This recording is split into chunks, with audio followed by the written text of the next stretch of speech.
Oh, sa mga naniniwala sa sinasabi ng babaeng ito tungkol sa paninira niya sa pangalawang Pangulo, panoorin nyo kung paano maganda utal-utal yang lola ninyo sa interview niya kay RG Cruz ng ABS-CBN, isang political correspondent. Abay, nagmukhang syunga.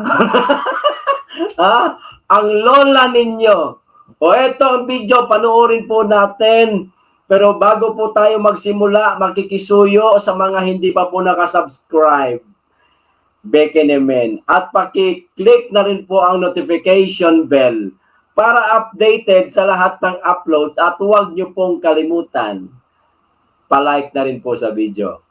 Maraming salamat. Makikisuyo lang po. Yan ang mahirap sa'yo, France. Banat ka ng banat. Hindi mo naman pala kayang panindigan. O, ayan, di, pasimpleng karma sa'yo yan. Simple pa lang yan, ha? O, nagmukha kang syunga. Nagkanda, utal-utal ka. Hala, sige, banat pa sa pangalawang Pangulo. Mema ka lang, eh. Basta mema lang, may masabi lang, may maisira lang sa pangalawang Pangulo, o banat ng banat, o di ano ka ngayon, napahiya ka. Desperada ka na kasi. Desperada ka na masira mo ang pangalawang Pangulo. Kasi alam mong pupulbusin kayo pag nanalo. O eto na po ang video mga kapiel. Simula na po natin kung paano siya magmukhang syunga. Kita mo yung mukha pa lang yan mo. Mukha na. O diba? O eto na ho. Na yan. Actually, 221,424 yan. 424,000. So, bilang... Ma'am, hindi po yun yung tanong ko. Kasi yung ang punto nyo po, di ba, is illegal yan. Yung fan. Ayan na, nagsisimula na. Kasi, ayon niya kay RG Cruz, ang pinupunto nitong si France, illegal daw po ang pag-transfer ng confidential fund ni BP from OP, mga ka-PL. O ituloy natin. Transfer na yan. At least yung 125 million. Ang sinasabi po ng DBM sa sulat nila is legal yan dahil na ang nakalagay doon sa contingent fund, ang provision ng contingent fund, kaya nga merong contingent fund para doon sa mga gastusin na hindi na-anticipate at the time of budget preparation and budget authorization. So kumbaga talagang wala siyang line item. O si ano nga si Arlene nga hindi nga makasagot eh.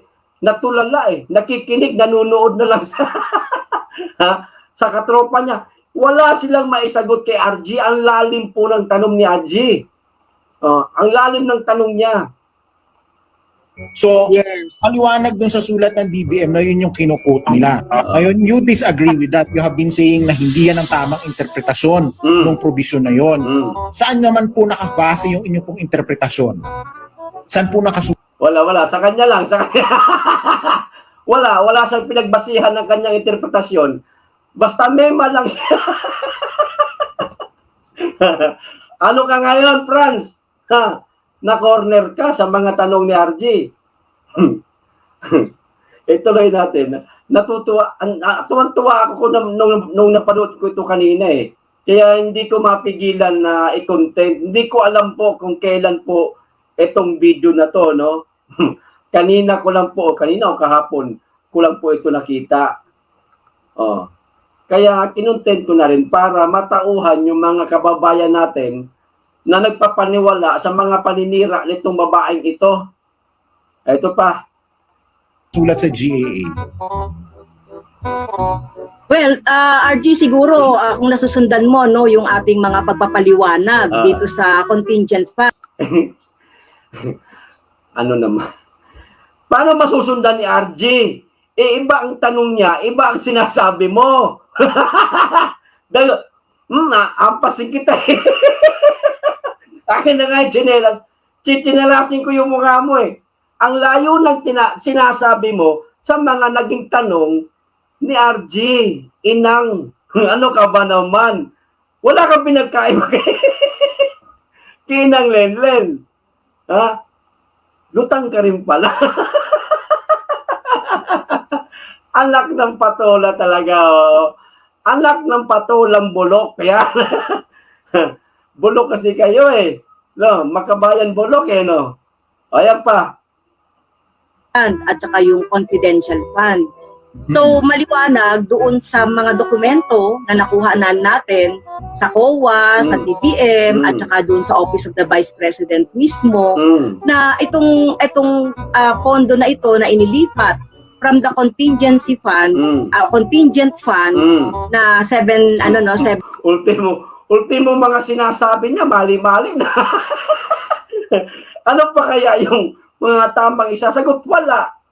Oh, sige, banat, Inday, banat. Tingnan natin yung galing mo, matalino ka ha. Sige. 7 billion, dito nga kinuha yung pondo na ni-request ng Office of the Vice President. So nakalagay yan mismo sa mga special provision and general provision ng nakalagay naman pala sa special provision ng GAA. Bakit hindi mo dinala mismo yung special provision ng GAA? Di sana hindi ka nagkanda utal-utal ngayon. Ha?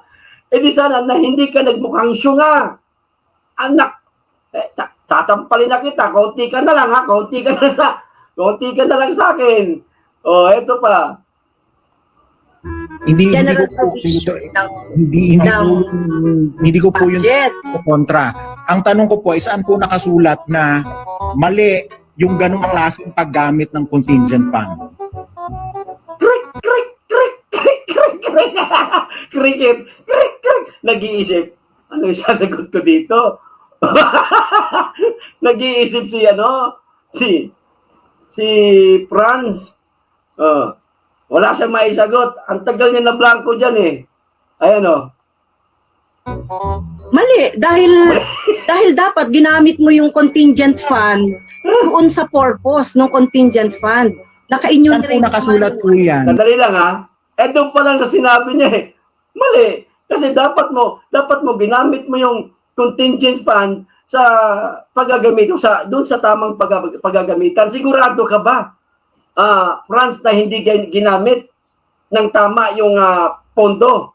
Doon pa lang, sablay ka na eh. Anak ng patola ka talaga. Balik natin ng konti. Ayan. Doon sa purpose ng contingent fund. Saan po nakasulat po yan? Yun yung po yung tanong ko po. Saan po nakasulat na mali yung ganong klaseng interpretasyon? Alaka. Saan nakasulat? Ang ganda. Wala. Pansinin nyo yung sagot niya. Ang layo. Ito Ano na? Sagot! Well, siguro dapat nagpa-follow sa guidelines ng contingent fund at saka confidential fund. Kung sino man yung ahensya ng pinagpa-transferan. Biglang lumambot yung tono ng boses niya. Kanina, agresibo siyang sumagot, pero mali-mali yung mga sagot niya sa tanong. Ang layo ng sagot niya sa tanong ni RJ. Ngayon, biglang lumambot yung boses niya kasi alam niyang mali siya. Alam niyang mali yung mga sinasabi niya at napapahiya na siya, mga ka-PL. Ayan. Ito pinakamaganda sa bandang dulo. Hindi niya man inaamin, pero sa mga sasabihin niya mamaya sa dulo nitong video, parang inaamin niya na rin po na mali siya. Ituloy natin. Itong mga pondo na yon. So, yun ang interpretation namin. Galing mismo doon sa GAA. Galing pero mismo hindi po yan. Yan lang ang interpretasyon ninyo. Hindi nga yan yung tamang tamang sagot doon sa tinatanong ni RG. Hindi ka makaintindi, Franz. Balingag ka rin. Balingag, lutang, ano ka ba? Kongresista ka, Sabi ko sa inyo ang daming kongresista na mga syungarin, mga ka-PL. Hindi porke na halal no, bagay, party list lang naman sila, eh may mga laman ng utak. Yung iba dyan, syunga rin. Di ba? Ang gusto ko po kasi sana is pagbanggain yung reference ng Yan. DBM yung sa reference po ninyo kasi Yun. Sige, para kasi di pa namin kasi Di ba, di ba? Simple lang naman ang tanong ni RG. Yung referensya niya, itong babaeng to, yung referensya niya at ang referensya din ng DBM, ang gusto ni RG, magkaparehas. Yun lang. Pero hindi niya masagot. Gumawa siya ng sarili niyang referensya na wala sa DBM. Anak ng patola ka talaga. Ulitin natin ng konti para ma-review natin. Ayan. yung sa reference po ninyo kasi sige, para kasi di pa namin kasi nababasa no thoroughly Diba? yung nabasa mo doon sa letter ng DBM doon kay kay chairman po. Eh, hindi mo pa naman pala nababasa eh. Eh, ba't banat ka ng banat? Ba't ka nagpa-interview? Nang hindi pa nalalaman ang totoo. Franz, nagpa-interview ka, ayan, tuloy, nagmukha ka ng tanga. Anak ng bato. Ituloy natin. So maganda siguro ay mabasa natin ito para maintindihan din namin kasi based dun sa mga nababasa lang namin sa ngayon yung nagiging reaction namin. So O di magbasa muna kayo. Pag-aralan nyo muna. Bago kayo banat ng banat para hindi kayo napapahiya. Mag-usap-usap muna kayong tatlo. Brainstorming kayo nila. Raul, Arlene, no, ikaw, at kung sino-sino pa yung mga danghag ng mga kasamahan ninyo, sama mo na rin yung mga supporter ninyo, isama mo na rin si Tambaluslos. Humingi kayong tulong kay Tambakol. Baka sakali madagdagan yung kaalaman ninyo. Tsaka kayo magpa-interview para may bala kayo, Hindi kayo nagbumukhang syunga, Ikaw, dami mong alam. Alam-alaman lang, pero wala talagang alam, anak ng... eto pa. so kung mali, kung sinasabi mong mali o hindi mali, itong itong wala sinasabi po akong Talagang pag-iitan niyang hindi siya mali. Mali ka nga anak ng... Sinasabi mong mali o hindi mali. Mali ka na nga Pasalamat ka nga Kinurek ka pa ni RG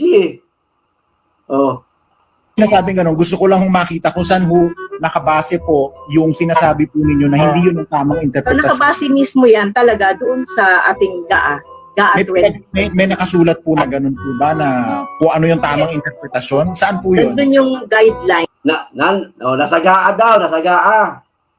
Pero ewan ko kung saan galing yung nasa kamay niya.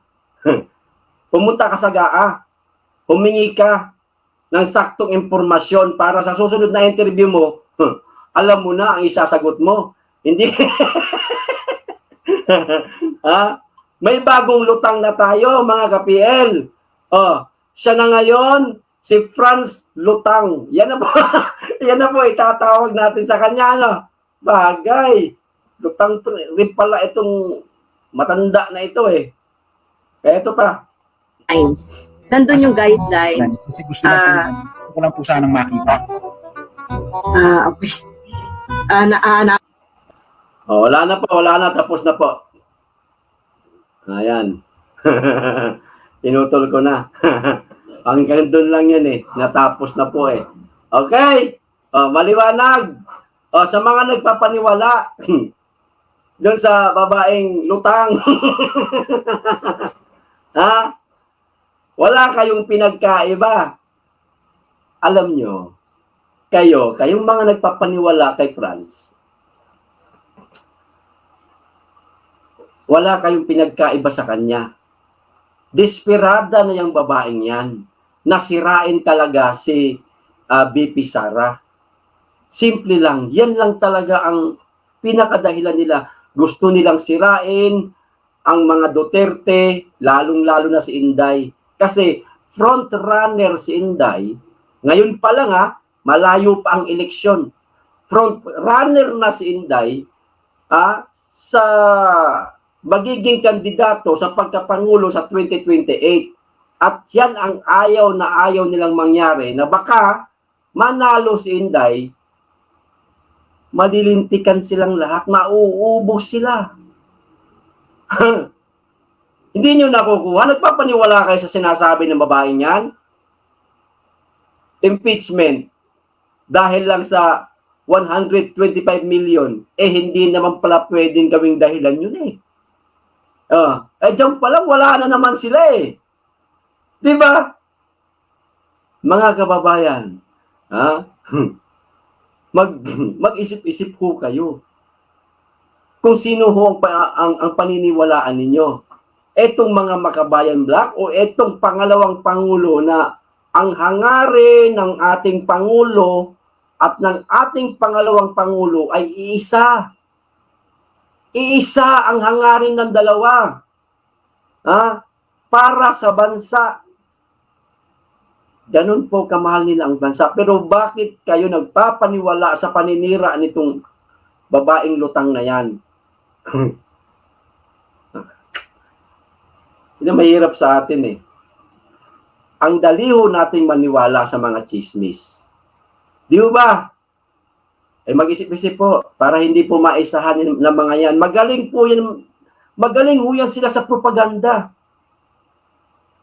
Kukunin po ang loob ninyo. Sasakyan yung tulad nung nangyari kay Sara. Sinakyan nila yung confidential fund. Di nakuha ang loob ninyo, naisahan kayo.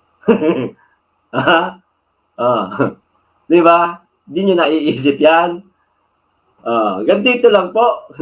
Maraming salamat. Mag-iingat kayo lagi. Be blessed.